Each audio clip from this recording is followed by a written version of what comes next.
Welcome to simple life with DK. நான் என் சொந்த ஊருக்கு போயிருந்தேன். தேசத்து மாரியம்மன் கோயில் அது. இது எங்கள் நிலம், எங்களுடைய நிலம் இது. இது எங்கள் வீட்டுக்கு போகிற வழி. மெயின் ரோட்லேருந்து இந்த வீட்டுக்கு, எங்கள் வீட்டுக்கு போகிறத எங்கள் வீட்டானது திரும்பி கோயிலுக்கு போயின்னுக்கிறேன்.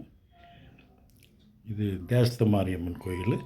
எங்கள் அப்பாவுக்கு அப்பா வந்து நிலத்தை கொஞ்சோண்டு கொடுத்தாரு கோயில் கட்டுறதுக்காக. அந்த கார்னரில் அங்கே கட்டியிருக்காங்க தேசத்து மாரியம்மன் கோயில்னு. நாங்கள் ஊருக்கு வரும்போது வந்து சாமி கும்பிட்டு அங்கேயே பஸ் ஸ்டாப் பக்கத்துலேயே அந்த தென்னை மரத்துக்கிட்ட பஸ் ஸ்டாப்பு, அங்கே பஸ் ஏறி வந்துடுவோம்.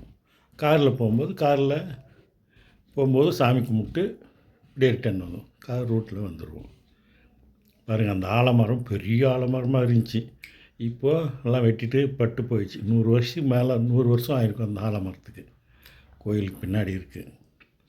ஸ்கூல் பக்கத்தில் கோயில் பக்கத்தில் ஸ்கூல் பஸ் எல்லாம் நிற்கிது. பக்கத்துலேயே உள்ள கோயிலுக்குள்ளே போகிறப்போ போயிட்டு எங்களுடைய நிலத்தில் குடிக்கொண்டிருக்கும் தேசத்து மாரியம்மனை உங்களுக்கு காமிக்கிறேன்.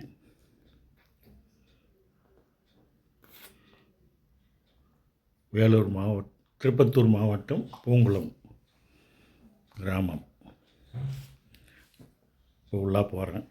சாமி பார், தேசத்து மாரியம்மன் அழகாக. நாங்கள் மே மாதம் திருவிழா நடக்கும். அந்த திருவிழாவுக்கு போகிறோம். உள்ளாந்து பார்த்தா எதிரில் ஒரு குதிரை சிலை இருக்கும். அதுக்கு பேர் குதிரை கோயிலுன்னுவாங்க, அடையாளம். வெளியூர் ஆளுங்க குதிரை. இது வந்து பக்கத்தில் ஓம் சக்தி கோயில்.